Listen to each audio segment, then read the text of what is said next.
Swastiastu. Halo semua, perkenalkan nama saya Nima Divina Olivia Skatunjung dengan NIM 24095111188 dari kelas C.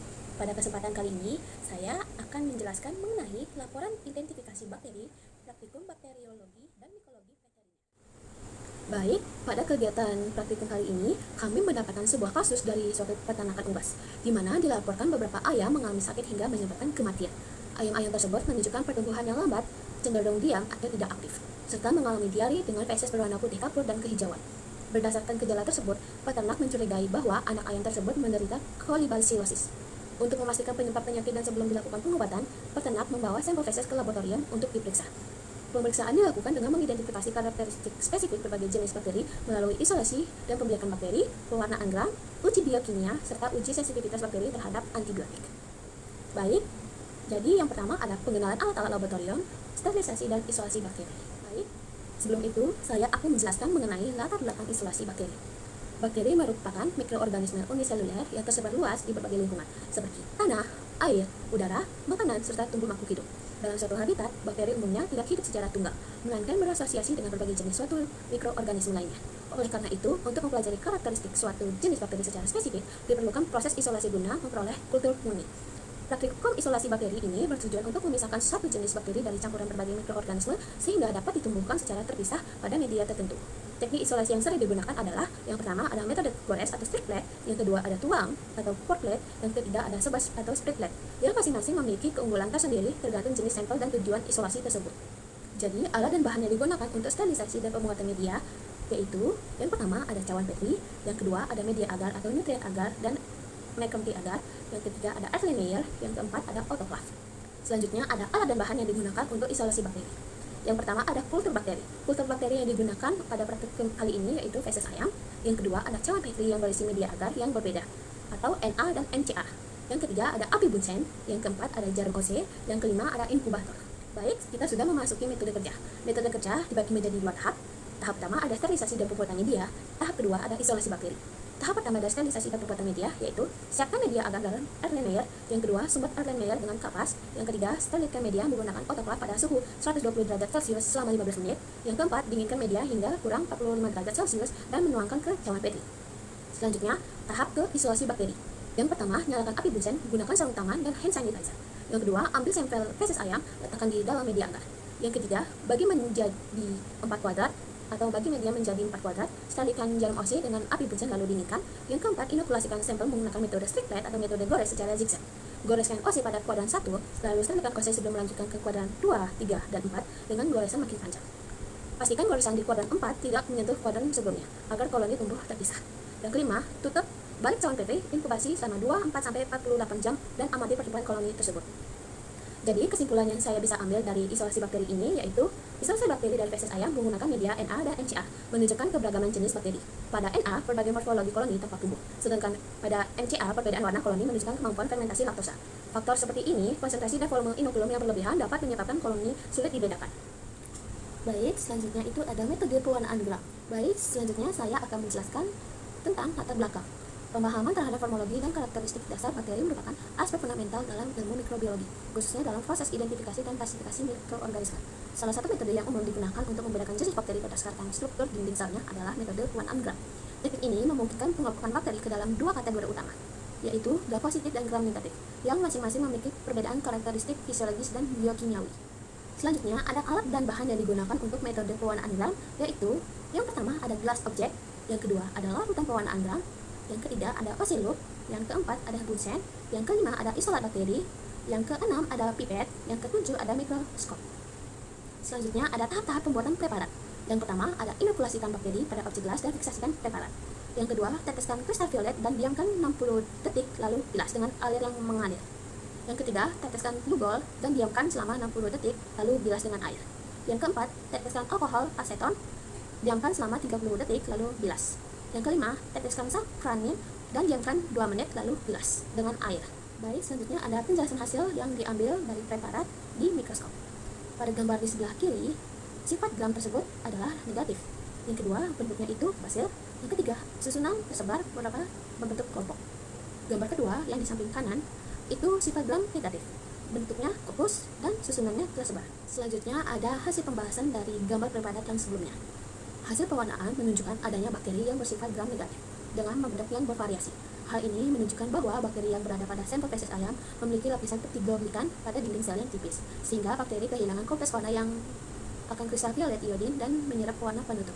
Safranin yang menyebabkan bakteri tampak berwarna merah di bawah mikroskop. Bentuk yang terlihat saat pengecekan mikroskop yaitu basil dan kopus, di mana bentuk basil ditemukan lebih dominan dengan susunan yang berkelompok, sementara kopus sedikit dan tersebar. Berdasarkan hasil pengamatan, kemungkinan bakteri yang ditemukan berbentuk basil gram negatif adalah E. coli atau Escherichia coli. Salmonella spp, Shigella, dan Klebsiella ini jarang ditemukan pada feses ayam. Hal ini dapat terjadi dikarenakan adanya kontaminasi saat proses pengambilan sampel atau pada pembuatan media Na dan MCA tersebut. Baik, selanjutnya itu ada uji biokimia, gula-gula, dan uji katalase. Baik, adapun uji biokimia, gula-gula, dan uji katalase ini penting dilakukan untuk mengetahui karakteristik fisiologis dan enzimatik suatu mikroorganisme. Setiap mikroorganisme memiliki kemampuan metabolik yang berbeda-beda. Melalui uji biokimia ini, kita dapat mengidentifikasi dan membedakan jenis mikroorganisme berdasarkan aktivitas biokimia yang dihasilkannya. Uji gula-gula bertujuan untuk melihat kemampuan mikroorganisme dalam memfermentasi berbagai jenis gula yang ditandai dengan perubahan warna indikator akibat pembentukan asam atau gas. Sementara itu, uji katalase dilakukan untuk mendeteksi keberadaan enzim katalase yang dapat memecah hidrogen peroksida menjadi air dan oksigen.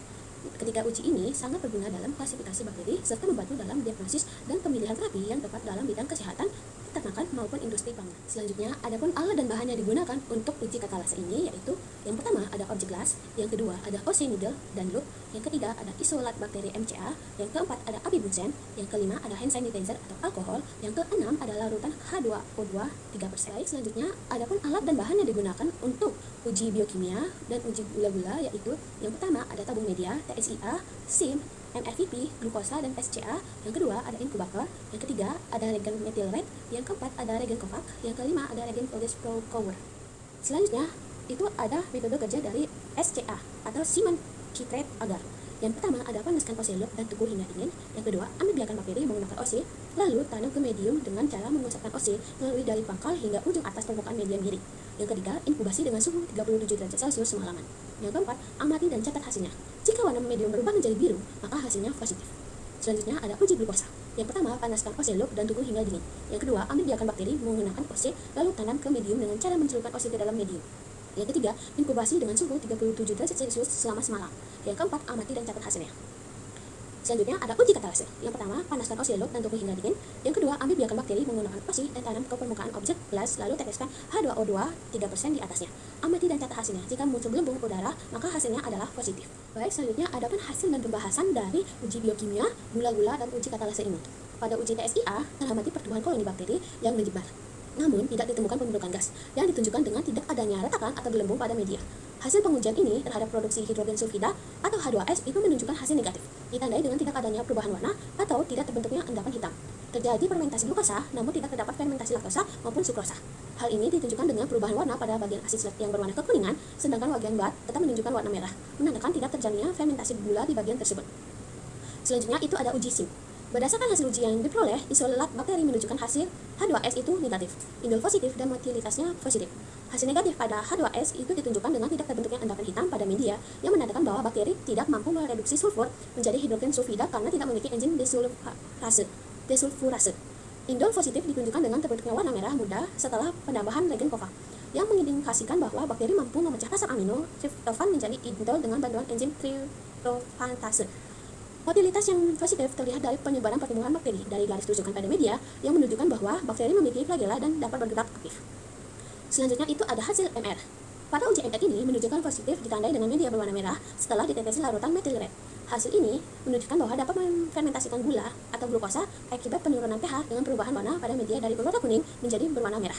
Selanjutnya itu ada uji VP. Pada uji VP ini diperoleh hasil negatif, di mana tidak ada terjadinya perubahan warna yang menandakan bakteri tidak menghasilkan asetoin dari metabolisme glukosa. Selanjutnya itu ada uji SCA. Pada uji SCA ini diperoleh hasil negatif yang menandakan kondisi bakteri yang diuji tidak mampu menggunakan sitrat sebagai sumber karbon dan energinya. Selanjutnya itu ada uji gula-gula. Pada uji gula-gula ini diperoleh hasil perubahan warna media menjadi kuning, disertai dengan terbentuknya gas dalam tabung. Hal ini menunjukkan bahwa bakteri yang diuji mampu memfermentasikan karbohidrat yang terjadi dalam media dan menghasilkan asam serta gas sebagai produksi metabolismenya. Selanjutnya itu ada uji katalase.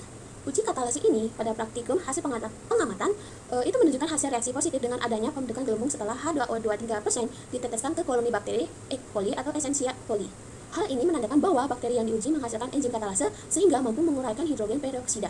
Bakteri yang bersifat katalisis positif umumnya termasuk dalam kelompok aerob atau fakultatif anaerob karena mereka membutuhkan enzim katalase untuk melindungi diri dari efek toksik H2O2 yang dihasilkan selama metabolisme oksigen ini. Selanjutnya, adapun uji sensitivitas bakteri terhadap antibiotik.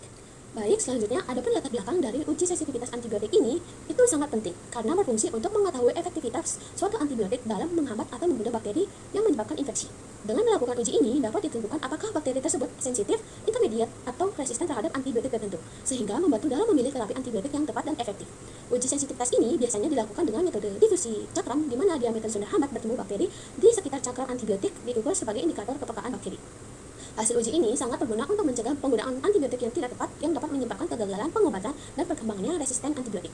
Selain itu, uji sensitivitas juga menjadi dasar dalam pengendalian infeksi dan pengembangan kebijakan penggunaan antibiotik yang rasional di fasilitas kesehatan sehingga mendukung keberhasilan terapi dan mengurangi resiko resistensi bakteri di masyarakat. Selanjutnya, adapun alat dan bahan yang digunakan untuk uji sensitivitas antibiotik ini, yang pertama ada medium molar hidron agar atau MHA, yang kedua kultur murni yang kita gunakan yaitu Staphylococcus.